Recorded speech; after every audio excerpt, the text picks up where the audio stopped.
Saudara-saudariku yang terkasih, hari ini Rabu 29 Mei 2024. Saya Romo Siga dari Paroki Santo Yusuf, Surabaya.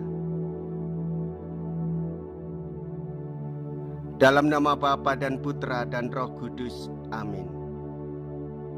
Kebijaksanaan Tuhan memang mengherankan. Ia merendahkan, Ia meninggikan diri dan mengangkat yang merendahkan diri. Pada umumnya orang tak akan berbuat demikian.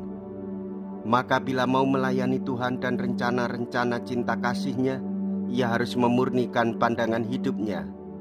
Menjadi pengikut Kristus harus bersedia melepaskan diri dari kepentingan-kepentingan individualistik, melepaskan diri dari segala nafsu akan kekuasaan, dan menjadi pelayan bagi sesamanya, terutama yang kecil, lemah, miskin, tersingkir dan difabel.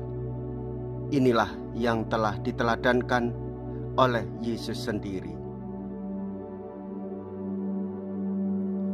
Anak manusia datang untuk melayani dan untuk memberikan nyawanya sebagai tebusan bagi banyak orang. Mea culpa, mea culpa, mea maxima culpa.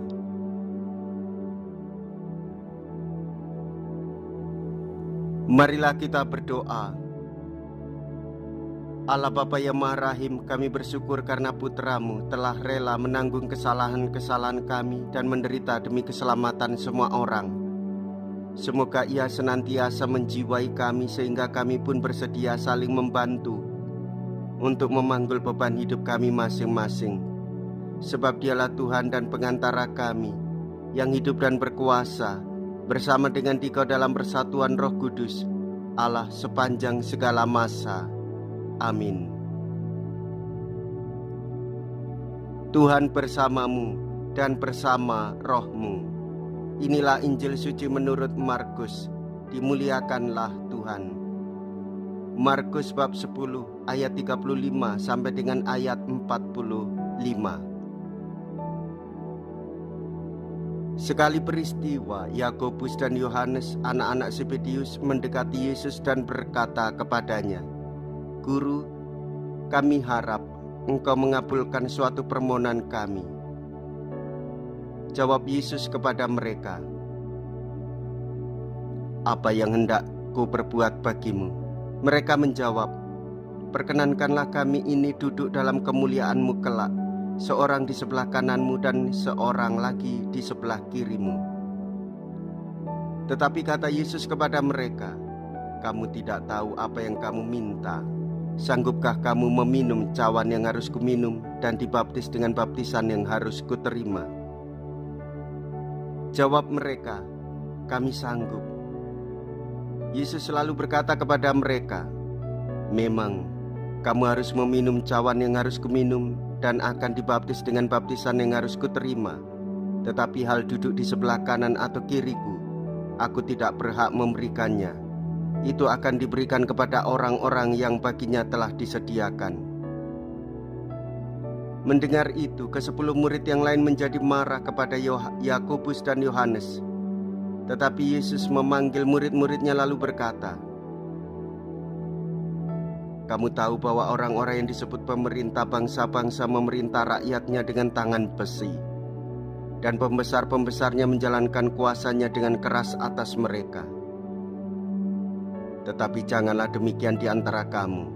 Barang siapa ingin menjadi besar di antara kamu, hendaklah ia menjadi pelayanmu.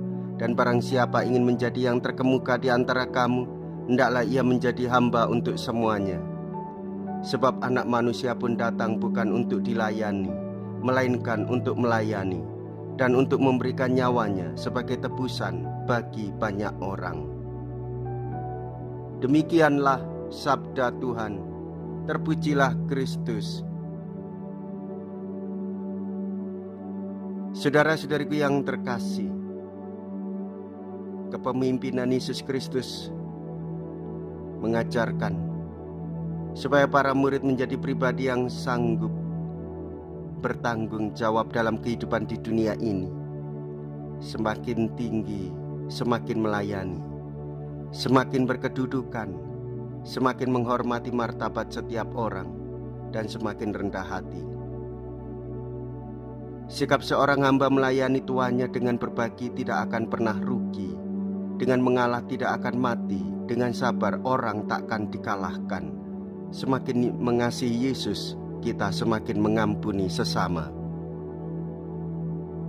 Hidup panggilan kita sebagai orang Katolik dalam tritugas hidup Kristus, yaitu menjadi nabi, pewarta kabar sukacita dan keselamatan, menjadi imam, yaitu menguduskan, karena hakikat panggilan hidup kita adalah menuju pada kekudusan, dan sebagai raja, menjalankan tugas pengabdian dan pelayanan. Kasih yang kita terima dan Tuhan Yesus menjadi sumber kekuatan dalam setiap pelayanan tanpa pamrih. Saudara-saudari, Yesus memelihara hidup kita. Yesus menyertai kita. Jikalau kita berani hidup menderita dalam Yesus Kristus, maka kita akan dipermuliakan di dalam Tuhan kita, Yesus Kristus. Terpujilah nama Yesus, Bunda Maria dan Santo Yosef, sekarang dan selama-lamanya. Amin. Marilah kita berdoa. Allah yang Maha Kasih, kami bersyukur karena Engkau telah memperkenankan kami mengambil bagian dalam kurban putra-Mu. Semoga kami juga dapat mengambil bagian dalam semangat pengorbanannya untuk kami terapkan pada tugas dan pelayanan kepada sesama, dan arahkanlah pandangan kami selalu kepada hidup abadi, sebab Dialah Tuhan dan pengantara kami. Amin. Tuhan beserta kita sekarang dan selama-lamanya. Semoga Allah yang Maha Kuasa memberkati saudara sekalian, Bapa dan Putra dan Roh Kudus. Amin. Saudara-saudariku yang terkasih, pergilah, ibadah sabda sudah selesai. Syukur kepada Allah.